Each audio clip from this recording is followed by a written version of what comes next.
கதையும் கட்டுரையுமிலிருந்து அன்னபூரணி. இன்று கல்கி கிருஷ்ணமூர்த்தி அவர்களின் பால ஜோசியர் என்ற ஒரு கதை எடுத்துகிட்டு வந்திருக்கேன் சொல்கிறதுக்கு. ஜோசியத்தில் உங்களுக்கு நம்பிக்கை இருந்தாலும் சரி இல்லைனாலும் சரி, இந்த கதையை கேட்ட ஒரு பாடு நீங்களாவே ஒரு முடிவுக்கு வருவீங்க. கதையை சொல்ல ஆரம்பிக்கட்டுமா? பிரசித்தி பெற்ற பால ஜோசிய பட்டாபிராமன் பிஏவை பற்றி கேள்விப்பட்டிருக்கீங்களா? அவங்களுடைய விளம்பரத்தை எல்லாம் நீங்கள் அடிக்கடி பத்திரிகையில் பார்த்துருக்கலாம். நல்ல புத்திசாலி அவர், குணவானும் கூட. யாருக்கும் கெடுதல் நினைக்காதவர். எப்படி இவ்வளவு புகழ்கிறேன்னு நினைக்கிறீங்களா? ஏன்னா அந்த பாலஜோசிய பட்டாபிராமன்றது நான் தான்.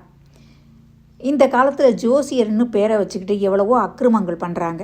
அந்த மாதிரியெல்லாம் இல்லாமல் வானசாஸ்திரத்தை முறையாக கற்று தேர்ச்சி அடைஞ்ச ஜோசியர் தான் பட்டாபிராமன். ஏன் இதெல்லாத்தையும் இறந்த காலத்திலே சொல்லிக்கிட்டு வர்றேன்னு தானே பார்க்குறீங்க? எனக்கு இப்போ ஜோசியத்தின் மேலே இருந்த நம்பிக்கை சுத்தமாக போயிருச்சு. ஆச்சரியமாக இருக்கா உங்களுக்கு? அதுக்கான காரணமும் இருக்குது, சொல்கிறேன் கேளுங்க. பள்ளிக்கூடத்துலேயும் சரி யூனிவர்சிட்டிலையும் சரி நான் நல்லா தான் படிச்சுக்கிட்டு வந்தேன். எனக்கு சின்ன வயசுலேயே அம்மா கிடையாது, அப்பா மட்டும்தான் கஷ்டப்பட்டு என்னைய பிஏ படிக்க வச்சுக்கிட்டு இருந்தார். ஸ்கூலில் எல்லாம் நம்பர் 1 வந்துட்டு இருந்தேன். பிஏ 3வது வருஷம் பரீட்சை எழுதுறதுக்கு 1 மாதத்துக்கு முன்னாடி அப்பா தவறி போயிட்டார். அப்பா தான் எனக்கு எல்லாமா இருந்த சமயத்தினால என்னால் அந்த வருஷம் பரீட்சை எழுத முடியலை. அடுத்த செப்டம்பரில் அந்த பரீட்சையை எழுதினேன். மன வருத்தத்தினாலேயோ என்னமோ என்னால் 3வது வகுப்பில் தான் பாஸ் ஆக முடிஞ்சுது. அதுக்கு மேலே சட்டம் படிக்கணும்னு ரொம்ப நாளாகவே ஆசை இருந்தது. ஆனால் பணத்துக்கு எங்கே போகிறது? அப்பாவும் கிடையாது. ஏதாவது ஒரு தொழில் பண்ணணும், வேலை பார்க்கணும் அப்படிங்கிற நிலைமைக்கு நான் தள்ளப்பட்டேன். சென்னைக்கு வந்து தேடாத வேலை கிடையாது. வெறும் 30 ரூபா வேலை தான் நான் தேடினது. அது கூட எனக்கு கிடைக்கல. என்னை விட சுமாராக படித்தவங்கெல்லாம் நல்ல வேலையில் இருக்காங்க. என்னை விட ஸ்கூலில் ரொம்ப சுமாராக இருந்தவங்க எல்லாரும் இப்போ பெரிய நிலைமையில் இருக்காங்க. அதுக்கப்புறம் என்ன பண்ணுறதுன்னு எனக்கு தெரியல. பணத்துக்கு எங்கே போகிறது? இப்போ தான் எனக்கு அதிர்ஷ்டத்துக்கு மேலே ஒரு நம்பிக்கையே வந்துச்சு. என்னோட ஹைஸ்கூலில் 4வது கிளாஸ் வரைக்கும் படித்த கோபாலகிருஷ்ணன்ற பையன் மார்க் வாங்குறதுல எனக்கும் அவனுக்கும் தான் சரியான போட்டியாக இருக்கும். அநேகமாக நான் தான் அவனோட அதிகமாக மார்க் வாங்குவேன். அப்பாவுடைய மரணத்தினால தான் என்னால் பிஏ பரீட்சை எழுத முடியலை. அவனோட கெட்டிக்காரத்தனத்தை பார்த்த மயிலாப்பூர் வக்கீல் ஒருத்தர் தன்னோட பொண்ணை அவருக்கு கல்யாணம் பண்ணி கொடுக்குறதாகவும் அவர் ஐசிஎஸ் பரீட்சைக்கு படிக்க அனுப்பியிருக்காருன்னு கேள்விப்பட்டேன். மற்றவங்கெல்லாம் அவனை கேலி செஞ்சு பொண்ணை கல்யாணம் பண்ணிக்கிறதுக்காக தன்னுடைய வாழ்க்கையை அடமானம் வச்சிட்டான்னு சொன்னாங்க. அதெல்லாம் பொறாமையான பேச்சு. அவனே ஒரு கலெக்டராகி வந்த ஒருபாடு இவங்க எல்லாரும் போய் கையை கட்டிக்கிட்டு நிற்பாங்க. நானுமே ஒரு உத்தியோகத்துக்கு அவர்கிட்ட போனேன்னா நான் எங்கப்பா உனக்கு உத்தியோகம் பார்த்து கொடுக்குறதுன்னு அவன் என்னையே தள்ளி விடுறதுக்கு பார்த்தாலும் பார்க்கலாம். இதை நினைக்க வாழ்க்கையோட விசித்திரத்தை பற்றி எனக்கு ரொம்பவும் வியப்பு உண்டாச்சு. கோபாலகிருஷ்ணன் என்னை விட எந்த விதத்துலேயும் புத்திசாலி இல்லை. ஆனால் அவன் ஏன் கலெக்டர் ஆகணும்? நான் ஏன் இப்படி வேலைக்கு திண்டாடணும்? இதுக்கு அதிர்ஷ்டம்தான் முக்கியமான காரணம். இந்த உலகத்தை நான் சுற்றி பார்த்து வாழ்க்கை விசித்திரங்களை கவனிக்க தொடங்கினேன். கொஞ்சமும் லாயக்கில்லாதவங்கள்லாம் பெரிய பெரிய பதவியில் உட்காந்துக்கிட்டு அதிகாரம் பண்ணுறாங்க. புத்திசாலிகளும் குணசாலிகளும் சாப்பாட்டுக்கே திண்டாடிக்கிட்டு இருக்காங்க. எதிர்பாராத விதத்தில் சிலர் திடீர்னு பணக்காராகிறாங்க. அதே மாதிரி எதிர்பாராத விதங்களில் திடீர்னு ஏழையாகவும் போயிடுறாங்க. நான் உத்தியோகத்தை தேடி அலைஞ்சிக்கிட்டு இருக்கப்போ இந்த மாதிரி விசித்திரத்தை நிறைய பார்த்தேன். நம்மோட சாமர்த்தியத்தினாலேயும் முயற்சினாலேயும் மட்டும் ஒன்றும் நடக்கிறதில்ல. மனுஷனுடைய காரியங்களை நடத்துறதுக்கு வேறு சக்தியும் இருக்குன்றது எனக்கு புரிய வந்துச்சு. அப்போ தான் இந்த அதிர்ஷ்டத்தை பற்றியும் ஒரு மனுஷனுடைய ஜாதகத்தை பற்றியும் நான் கணிக்க ஆரம்பித்தேன். இந்த மாதிரி ஒரு மனுஷனுக்கு சந்தர்ப்பங்கள் உதவி செய்கிறதும் செய்யாததும் குருட்டுத்தனமாக நடக்கிற காரியமா, அல்லது அதிர்ஷ்டன்றதெல்லாம் குருட்டு அதிர்ஷ்டமா? ஒருத்தனுடைய வாழ்க்கையில் ஏற்படுற ஏற்றத்தாழ்வியெல்லாம் அப்பப்போ தற்செயலாக உண்டாகுது, இல்லை பிறக்கும்போதே இந்த ஜீவனுக்கு இந்தந்த காலத்தில் என்னென்ன நடக்கும்னு எழுதி வச்சிடுறாங்களா? மனுஷ வாழ்க்கையில் எல்லாம் முன்னால் குறிச்சபடிக்கு தான் நடக்குதுன்ற நம்பிக்கை என் மனசில் பலமாக வேரூன்றிடுச்சு. எல்லாம் முன்னாடியே நான் நினச்ச மாதிரியே நடக்குதுன்னா அப்படி நடக்க போகிறத முன்னாடியே தெரிஞ்சுக்கிறதுக்கு சாத்தியம் இருக்கா? சாத்தியம் இருக்குன்னு ஜோதிட சாஸ்திரம் சொல்லுது. அதில் உண்மையாக இருக்குமா? உடனே ஜோசிய புத்தகங்களை வாங்கி படிக்க தொடங்கினேன். எப்பேற்பட்ட சாஸ்திரம்! எவ்வளவு நுட்பமான ஆராய்ச்சி! எவ்வளவு கணக்கு திறமை! ஆகா, நம்மளுடைய பெரியவங்களுடைய அறிவு தான் எவ்வளவு ஆச்சரியமான சக்தி! கொஞ்சம் ஜோசியத்தில் பயிற்சி ஏற்பட்டதுமே என்னோடய ஜாதகத்தையே நான் பார்த்து ஆராய்ஞ்சேன். சீக்கிரத்தில் எனக்கு நல்ல காலம் பிறக்கும்னு போட்டிருந்தது. ஆனால் அந்த நல்ல காலம் எப்படி வரும்ன்றது தான் எனக்கு புரியலை. இதனால் நான் உத்தியோகம் தேடுறதை கூட விட்டுட்டேன். உடனே ஒரு யோசனை வந்துச்சு. எழும்பூரில் ஒரு வீட்டு வாடகைக்கு எடுத்துக்கிட்டு மறுநாள் அங்கே பால ஜோசியர் பட்டாபிராமன் பிஏன்னு போடு தொங்க விட்டேன். பத்திரிகைகள்லையும் விளம்பரம் செஞ்சேன். பால ஜோசியம் விருத்த வைத்தியன்றது நம்ம தேசத்தில் ஒரு பழமொழி. வைத்தியர்களுக்கு வயசாக இருந்தால் நல்லது. ஏன்னா வயசாக வயசாக அவங்களுடைய அனுபவம் அதிகமாக இருக்கும். 1000 பேரை கொண்டவன் அரை வைத்தியம் இல்லையா? ஜோசியத்துக்கு மட்டும் பாலிய வயது சிலாக்கியன்ற ஒரு நம்பிக்கை இருந்துச்சு. இது எதனாலன்னு எனக்கு நல்லா தெரியாட்டி கூட அந்த நம்பிக்கையை நான் உபயோகப்படுத்திட்டேன். இந்த மாதிரி ஜோசியத்தின் மூலமாக எனக்கு நல்ல காலம் பிறந்தது. கடிதமெல்லாம் வந்து குவிய தொடங்குச்சு. நேர்லேயும் நிறைய பேர் வந்தாங்க. அவங்களோட பணமும் வர தொடங்குச்சு. 5-6 மாதத்துக்குள்ளே எனக்கு ஒரு நிச்சயம் வந்துச்சு. அதாவது இந்த உலகத்தில் உள்ள மக்களை எல்லாம் 2 பிரிவாக பிரிச்சிடலாம். ஒன்று ஜோசியத்தில் நம்பிக்கை வச்சவங்க, இன்னொரு பிரிவினர் ஜோசியத்தில் நம்பிக்கை இல்லாதவங்க. நம்பிக்கை வச்சவங்க அந்த நம்பிக்கை காரணமாக ஜோசியம் பார்க்க வந்தாங்க. நம்பிக்கை இல்லாதவங்க சரி அதையும் பரிச்சித்து பார்த்துடலாமேன்னு ஜோசியம் பார்க்க வந்தாங்க. ஆக ஜோசியம் பார்க்காதவங்க யாருமே இல்லைன்ற முடிவுக்கு வந்தேன். அரசியல்வாதிகள் தேர்தலில் நிற்கிறதுக்காக ஜோசியம் கேட்டாங்க. தேர்தலில் ஜெயிக்காதுன்னு முன்னாடியே தெரிஞ்சிட்டா எவ்வளவு நல்லது பாருங்கள். பணம் எவ்வளவு மிச்சமாகும். உத்தியோகஸ்தர்கள் ப்ரமோஷன் ஆகுமான்னு ஜோசியம் பார்த்தாங்க. வியாபாரிகள் வியாபாரத்தில் லாபம் வருமானு கேட்டாங்க. குதிரை பந்தயத்துக்கு போகிறவங்க கூட தங்களுடைய ஜாதக பலன் சரியாக இருக்கா, பணம் கட்டலாமான்னு தெரிஞ்சுக்க விரும்பினாங்க. இந்த மாதிரி எத்தனையோ வினோதங்களை நான் பார்க்க ஆரம்பித்தேன். ஒரு நாள் சாயங்காலம் 5 மணி இருக்கும். என்னோடய ரூம்குள்ளே ஒரு சின்ன பையன் வந்தான். அவனுக்கு 10 வயசு இருக்கலாம். சார், ஜோசியர் சார் நீங்கள் தானா? ஆமாப்பா, உனக்கு என்ன வேணும்? அம்மாவுக்கு உடம்பு சரியில்லை, உங்களை கூட்டிகிட்டு வர சொன்னாங்க. நான் வைத்தியன் இல்லையாப்பா? வைத்தியத்துக்காக இல்லை சார், ஏதோ ஜாதகம் பார்க்கணுமா, அதுக்காக தான் உங்களை அவசியம் வந்துட்டு போச்சோன்னாங்க சார். நான் அங்கஸ்திரத்தை எடுத்து போட்டுட்டு அந்த பையனோட கிளம்புனேன். வீடு எங்கே இருக்குது தம்பி? கிட்ட தான் சார் இருக்குது, நான் கூட்டிகிட்டு போகிறேன். வீட்டில் அப்பா இல்லையா தம்பி? எங்கள் அப்பா செத்து போயிட்டார் சார், 6 வருஷம் ஆச்சு. உனக்கு அண்ணா இருக்காரா? 2 அண்ணா இருக்கா சார். ஒருத்தன் ஆகாசப்படையில் சேர்ந்துருக்கான். உங்களுக்கு தெரியாதா சார்? அவனுடைய குரலில் பயத்தோட பெருமையும் இருந்தது. எழும்பூர்லேருந்து ஒரு பையன் ஏர் பைலட்டாக சேர்ந்துருக்கான்னு நான் முன்னாடியே கேள்விப்பட்டிருக்கேன். பின்னாடி அவன் சீமைக்கு ராயல் ஏர்ஃபோர்ஸில் சேர்றதுக்கு போயிருக்கான்னு சொன்னாங்க. அவனோட தம்பி தான் இவன். அவனுடைய அம்மாவை தான் பார்க்க போகிறனது எனக்கு ஒரு மாதிரி பெருமையாக தான் இருந்தது. ஜன நடமாட்டம் இல்லாத ஒரு இடத்துல அந்த வீட்டுக்கு அவன் கூப்பிட்டு போனான். உள்ளே கூட்டிகிட்டு போயிட்டு அம்மாட்ட போய் சொல்கிறேன்ட்டு உள்ளே ஓடுனான். அப்போ அவங்க உட்காந்துருக்கும்போது ஒரு பொண்ணு வந்து என் முன்னாடி நின்னான். இது வரைக்கும் அழகான இளம் பெண்களையெல்லாம் நான் நேருக்கு நேராக பார்த்ததே கிடையாது. அந்த கூட்டிகிட்டு வந்த பையனுடைய அக்காவாக தான் இருக்கணும்னு நானும் நினச்சேன். நீங்கள் தான் பால ஜோசியரா? கொஞ்சம் தயக்கத்தோட ஆமாம் அப்படின்னேன். பால ஜோசியர்னா பச்சை குழந்தையாக இருப்பீங்கன்னு நினச்சேன் அப்படின்னு குறும்பாக சொன்னான். சட்டுன்னு வாயை பற்றிக்கிட்டதும் என் சிரிப்பு நின்றுச்சு. கொஞ்சம் ரகசியம் பேசுகிற குரலில், எங்கள் அம்மாவுக்கு உடம்பு சரியில்லை, அவளுக்கு மன வருத்தம் உண்டாகும்படியாக நீங்கள் ஒன்றும் சொல்லக்கூடாது, உங்களை ரொம்பவும் கேட்டுக்கிறேன். என்னை கூப்பிட்ட காரணம் எனக்கு ஒரு வாரி புரிய ஆரம்பிச்சுது. எங்கள் அண்ணா ஆகாசப்படையில் சேர்ந்துருக்கான், தெரியும் இல்லையா? அவன் ஜாதகத்தை பார்க்க சொல்லுவா. ஒன்றும் ஆபத்து இல்லைன்னு நீங்கள் சொல்லிடணும், தெரியுதா? அவளுடைய கண்ணில் கண்ணீர் தண்ணி இருக்கிறத பார்த்தேன். பையன் உள்ளே இருந்து ஓடியாந்து, அம்மா வர சொல்கிறா சார். உள்ளே போனேன். அவங்க அம்மா கட்டிலில் படுத்திருந்தவங்க எந்திரிச்சாங்க. எதுக்குமா எந்திரிக்கிறீங்க? படுத்துக்கோங்க. பாதகம் இல்லை, நீங்கள் உட்காருங்க. கீழே விரிச்ச பாயில் நான் உட்காந்ததும், ஜாதகம் பார்க்குறதுக்காக உங்களை கூப்பிட்டு அனுப்புனேன், எனக்கு உடம்பு சரியில்லை, இல்லாட்டி நானே வந்திருப்பேன் அப்படின்னாங்க. அதுக்கு என்ன மாமி, எனக்கு ஒரு ஆட்சேபனையும் இல்லை. அந்த அம்மா தான் தலைமாட்டிலேருந்து ஒரு ஜாதகத்தை எடுத்து கொடுத்தாங்க. பாலா, உள்ளே போய் ஹரிக்கனில் அந்த விளக்கு எழுத்திட்டு வா. அப்போ தான் அந்த வீட்டுக்கு மின்சார விளக்கு போடலைன்றதை கவனித்தேன். வீட்டுக்காரங்கிட்ட எவ்வளவோ சொல்லி சண்டை பிடிக்கிறோம், இன்னமும் லைட்டு போட மாட்டேங்கிறான் அப்படின்னு. அதனால் என்ன மாமி, ஹரிக்கன் வெளிச்சமே போதும். ஜாதகத்தை வாங்கி பார்த்தேன். வாசலில் எனக்கு கொடுக்கப்பட்ட எச்சரிக்கை நல்லா ஞாபகத்தில் இருந்துச்சு. என்ன ஆச்சரியம், அந்த ஜாதகத்தில் ஒன்றுமே கெடுதலாக இல்லையே.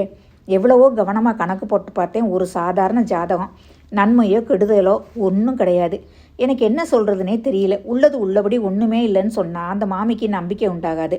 எனக்கு ஒன்றும் தெரியாதுன்னு அவங்க தீர்மானித்து போக சொல்லிடலாம் இல்லையா? அந்த மாதிரி அபிப்பிராயம் சொல்கிறத நான் விரும்பலை. கொஞ்சம் யோசனை செஞ்சுக்கிட்டேவும், ரொம்ப உயர்ந்த ஜாதகமம்மா, இந்த மாதிரி ஜாதகம் சாதாரணமாக பார்க்க முடியாது. இந்த வருஷத்தில் ஒரு கண்டம் இருக்குது, ஆனால் ஆபத்து ஒன்றும் வராது நிச்சயம். சுப கிரகங்களின் சக்தி பலமாக இருக்குது அப்படின்னு. என்னோடய பேச்சின் பாதியிலேயே அந்த அம்மாவோட முகத்தில் சிரிப்பு வந்ததை பார்த்தேன். பேசி முடித்ததும் கொஞ்சம் சிரிக்க ஆரம்பித்தாங்க. சிரிப்பு இருமல்ல முடிஞ்சுது. எனக்கு ஒன்றும் புரியல. இப்படி தான் நீங்கள் எல்லாரோட ஜாதகமும் பார்த்து சொல்கிறதா? நான் பதில் சொல்ல தெரியாமல் மழுப்புனேன். அவர் விடலை. வாசலில் வந்து உங்கள் பத்மா அவங்ககிட்ட என்ன சொன்னா? ஒன்றும் ஆபத்து இல்லைன்னு சொல்ல சொன்னா இல்லையா? அங்கே அவசரமாக ஓடி வந்தபோதே எனக்கு தெரியும். பத்மா, இங்கே வா. உனக்கு எத்தனை வயசு இப்போது? புருஷர்கள் இருக்கும்போது வயசு சொல்லலாமாம்மா? பாதகம் இல்லை, சொல்லு. 17 வயசு. எனக்கு எத்தனை வயசு? 52 வயசு. உன்னை விட எனக்கு 35 வயசு அதிகம். என்ன காட்டிலும் சமத்துன்னு நீ நினச்சிக்கிட்டு காரியம் பண்ணுவியா? அவர் பேரில் ஒன்றும் குத்தம் இல்லை பத்மா. சாமர்த்தியமாக தான் பொய் சொல்ல பார்த்தாரு. ஆனால் ஜாதகமே வேறாக இருந்தால் அவர் என்ன செய்வார்? உன் அண்ணா ஜாதகத்தை பார்க்க இவரை கூப்பிடல பத்மா. அதை பார்த்து இப்போ என்ன ஆக போகுது? உன் கல்யாணத்துக்கு வந்திருக்கோம் வரன் ஜாதகம் இது. தூக்கி வாரி போட்டுச்சு எனக்கு. பத்மாவை பார்த்தேன். அவள் தலையை குனிஞ்சிக்கிட்டு இருந்தா. மாமி மறுபடியும், நீ போ பத்மா. பத்மா மாடிப்படியில் குதிச்சு மேலே மேலே ஏறிக்கிட்டு இருந்தா. வளைவு திரும்பும்போது இவனை திரும்பி பார்த்து தலையை எப்படியுமா ஆட்டிட்டு கண்ணை 2 தரம் சிமிட்டிட்டு போனான். அப்போ இந்த ஜாதகம் பொருத்தமில்லைன்னு சொல்கிறாளா? புரியலையே. பத்மாவோட அம்மாவை பார்த்து, நான் தான் ஏமாந்து போனேன், உங்களையும் ஏமாற்ற பார்த்தேன், தயவு செஞ்சு மன்னிக்கணும். இப்போ சரியாக பார்த்து சொல்லுங்கள். இதில் ஒன்றும் எனக்கு கஷ்டம் இல்லை. முன்னாடியே நான் சொன்னது மாதிரி அந்த ஜாதகம் ரொம்ப சாதாரண விசேஷமான ஜாதகம் ஒன்றும் கிடையாது. பத்மாவை நான் பார்த்து 1/2 மணிக்கு மேலே ஆகலைன்னா கூட அவளுக்கு தகுந்த வரன் இல்லைன்னு மனசுக்குள்ளே நினச்சிக்கிட்டேன். அப்படி பட்டவர்த்தனமாக அவத்த அம்மாட்ட சொல்லலை, குறிப்பாக தெரியப்படுத்தினேன். மேலும் இந்த ஜாதகத்துக்கு இந்த வருஷம் கல்யாணம் ஆகும்னு தோணலையேன்னு சொல்லி வச்சேன். என் தலையில் இந்த பொண்ணோட பொறுப்பை இழுத்து வச்சுட்டு அவங்க அப்பா போய் சேர்ந்துட்டாரு. 2 பசங்களும் பிடிவாதமாக ஆளுக்கு ஒரு பக்கத்தில் வேலை பார்க்குறானுங்க. பெரியவனை பற்றி உங்களுக்கு தெரியாது கிடையாது. அவன் ஏர்ஃபோர்ஸில் இருக்கான். சின்னவன் ஒரு ஃபைனான்ஸ் கம்பெனியில் இருக்கான். 2 பேரும் பொறுப்பு இல்லாமல் நமக்கு என்னன்ட்டு இருக்கானுங்க. இந்த பொண்ணோட கல்யாணத்தை நான் எப்படி முடிக்க போகிறனோ தெரியல அப்படின்னு சொல்லிகிட்டு இருக்கும்போதே, அம்மா நான் கிளம்பட்டுமா அப்படின்னு கேட்கும்போது, சரி இன்னைக்கு போயிட்டு இன்னொரு நாள் வாங்க, மறுபடியும் பசங்களுடைய ஜாதகத்தை உங்கள்கிட்ட காமிக்கணும்னு சொல்ல சரின்னு சொல்லிட்டு இவன் கிளம்பி வர்றான். மறுநாள் அந்த குடும்பத்தை பற்றி அக்கம் பக்கம் விசாரித்தப்ப ரொம்ப தங்கமான குடும்பன்றது தெரிய வந்துச்சு. பெரிய பையன் ஏர்ஃபோர்ஸில் சேர்ந்து பிரிட்டிஷுக்கு ஆதரவாக இப்போ போரில் கலந்துக்கிட்டு இருக்கான்றதும், 2வது பையன் ஃபைனான்ஸ் இதில் இருக்கான்றதும் தெரிய வருது. இந்த மாதிரியான குடும்பத்தோடு எனக்கு பழக்கம் ஏற்பட அடிக்கடி போக ஆரம்பித்தேன். அடுத்த தடவை அவங்க வீட்டுக்கு போகும்போது அவங்க பையனுடைய ஜாதகத்தை காமிச்சாங்க. ஆனால் அந்த ஜாதகத்தில் 1 வருஷத்தில் பெரிய கண்டம் இருக்கிறது தெரிய வந்தது. இதை இந்த அம்மாட்ட எப்படி சொல்கிறதுன்னு நான் யோசிச்சுக்கிட்டு இருக்கும்போது, ஒரு பிள்ளையருக்கு மேக இன்னொரு பிள்ளை இருக்காங்க, அதனால் ஒரு பெரிய பிரச்சனை இல்லைன்னு சொல்லிட்டு, அம்மா உங்கள் பையனுக்கு ஜாதகத்தில் 1 வருஷத்தில் ஒரு கண்டம் இருக்குது, ஆனால் ஆயுள் பலமாக தான் இருக்குது, ஒன்றும் பயப்படுறதுக்கு இல்லை, இன்னொரு பையனோட ஜாதகத்தையும் காமிக்கிறீங்களான்னு கேட்க, அதெல்லாம் ஒன்றும் இல்லை, 2 பேருக்கும் ஒரே ஜாதகம் தாங்கன்னு எனக்கு குழம்பி போச்சு. 2 பேரும் 2 பிள்ளைங்க. பெரியவன் ராமசுவாமி, 2வது பையன் கிருஷ்ணசுவாமி. பெரியவன் தான் ஏர்ஃபோர்ஸில் இருக்குது. 2 பேருக்கும் 2 நிமிஷம் தான் வித்தியாசம். அப்படிங்கும்போது பாருங்கம்மா, ஜாதகமெல்லாம் அவ்வளோ ஒரு தீர்க்கமானது கிடையாது. நம்ம சொல்கிற நேரத்தை பொறுத்து, அவங்க சொல்கிற தாதி சொல்கிற நேரத்தை பொறுத்து தான் நம்ம ஜாதகத்தை கணிக்க வேண்டியிருக்கு. சில இது முன்ன பின்ன ஆகலாம். பிள்ளைங்க எப்போவுமே தீர்க்காயசாக நல்லா இருப்பாங்க அப்படின்னு நான் சொல்லிட்டு வந்துட்டு இருக்கேன். அதே சமயத்தில் பையன் வேகமாக ஓடி வந்து, அம்மா அம்மா கிருஷ்ணா அம்மா அண்ணா வந்திருக்காரு அப்படிங்கவும், கிருஷ்ணசாமி சூட்டு கோட்டெல்லாம் போட்டுக்கிட்டு உள்ளே வர்றாரு. வந்துட்டு, அம்மா இன்னும் உங்களுக்கு உடம்பு சரியாகலையா? டாக்டர்கிட்டையும் போகிறது கிடையாது, டாக்டரை வரவழைச்சி பார்க்குறதும் கிடையாது, சொல்கிறது கேட்க மாட்டேங்கிறீங்கன்னு சொல்லிட்டு என் பக்கம் திரும்பி, யார் இவர் அப்படின்னு கேட்கும்போது, இவராகவே அறிமுகப்படுத்திக்கிட்டு, நான் தான் பாலஜோசியர்னு, எங்கள் அம்மா உங்களையும் விட்டு வைக்கலையா, உங்களுக்கு வேறு வேலையே கிடையாதா அப்படின்னொடனே மூஞ்சிக்கு அடித்த மாதிரி கேட்டால் கூட இவர் அதை நகைச்சுவையாக எடுத்துக்கிட்டு, எனக்கு வேறு வேலை கிடைக்காதனால தான் ஜோசியத்தில் கால் வச்சேன் அப்படின்னு உண்மையை சொல்லவும், எனக்கு உண்மையாக சொல்கிற ஜோசியக்காரங்களை ரொம்ப பிடிக்கும், உங்களை முதல் கேள்வியிலே எனக்கு ரொம்ப பிடிச்சி போச்சு அப்படின்னு கிருஷ்ணசாமி சொல்லிகிட்டு இருக்கும்போதே, ஆமாம் நீங்கள் சொல்லுங்கள், இந்த யுத்தம் எப்படி முடியும்? அவன் வேற இப்போ ஏர்ஃபோர்ஸில் இருக்கானா, சொல்லுங்கள் அப்படின்னோடனே, கண்டிப்பாக வெள்ளைக்காரன் தான் ஜெயிப்பான் அப்படிங்கும்போது, ஜாதகத்தை நீங்கள் பார்த்துட்டிங்களா? இங்கிலாந்து ஜாதகம் உங்கள்கிட்ட தான் இருக்கா அப்படின்னு கேட்கும்போது, நாட்டுக்கெல்லாம் எனக்கு ஜாதகம் பார்க்க தெரியாது, தனி மனுஷாளுக்கு தான் ஜாதகம் பார்க்க தெரியும், வர்ற பேப்பர் பத்திரிக்கை இதுகளை படிக்கிறதுனால வர்ற ஞானம் தான் இது அப்படின்னு இவன் சொல்கிறான். அடுத்த 2-3 மாதங்களாக அந்த குடும்பத்தோடு ரொம்ப ஒன்றி போயிட்டேன். அடிக்கடி போகிறதும் அவங்களோடய உட்காந்து பேசிகிட்டு இருக்கிறதுமா அப்படி பொழுது போயிடுச்சு. ஜாதகம் பார்க்குறத கூட கொஞ்சம் கொஞ்சமாக குறைச்சிக்கிட்டேன். அந்த மாமி ஒரு நாள், எனக்கு ஒரு ரேடியோ வாங்கிட்டு வந்து கொடுக்குறியாப்பா, யுத்த செய்திகளை எல்லாம் கேட்கணும் அப்படின்னே. கண்டிப்பாக, அதனால் என்னம்மா வாங்கிட்டு வந்து கொடுக்குறேன், நானே தினமும் வந்து செய்திகளை கேட்டு உங்களுக்கு விவரமும் சொல்கிறேன் அப்படின்னு உடனே ரொம்ப சந்தோஷப்பட்டாங்க. அடுத்த நாளே ஒரு நல்ல ரேடியோ ஒன்று வாங்கி கொண்டு வந்து வச்சு ஏரியெல்லாம் மாட்டி அவங்களுக்கு தினமும் செய்திகள் வர்ற சமயத்தில் நானும் உட்காந்து அந்த செய்திகளுக்கு மொழிபெயர்த்து அவங்கள்ட்ட சொல்லிக்கிட்டு இருந்தேன். அவங்க ஒவ்வொரு நாளும் தன்னோட பையன் ராமசுவாமி இந்த ரேடியோவில் வந்து பேசுகிற மாதிரி அவ்வளவு ஆர்வத்தோட அந்த செய்திகளை கேட்க ஆரம்பித்தாங்க. நாள் சொன்னாங்க ரேடியோவில், மறுநாள் வந்து ஏர்ஃபோர்ஸில் வேலை செய்கிற ஒரு லெஃப்டினன்ட் கர்னல் நாளைக்கு பேச இருக்காருன்னு சொன்னோடனே இவங்களுக்கு அப்படியே சந்தோஷம் தாங்க முடியல. தான் பையன் தான் வந்து பேச போகிறான்னு, பேரெல்லாம் சொல்லவே இல்லை, அவங்களாவே முடிவு பண்ணிட்டாங்க பையன் தான் வந்து பேச போகிறான்னு சொல்லிட்டு. மறுநாள் அந்த டைமுக்கு எல்லாரும் ஆஜராயிட்டோம் ரேடியோ பெட்டி முன்னாடி.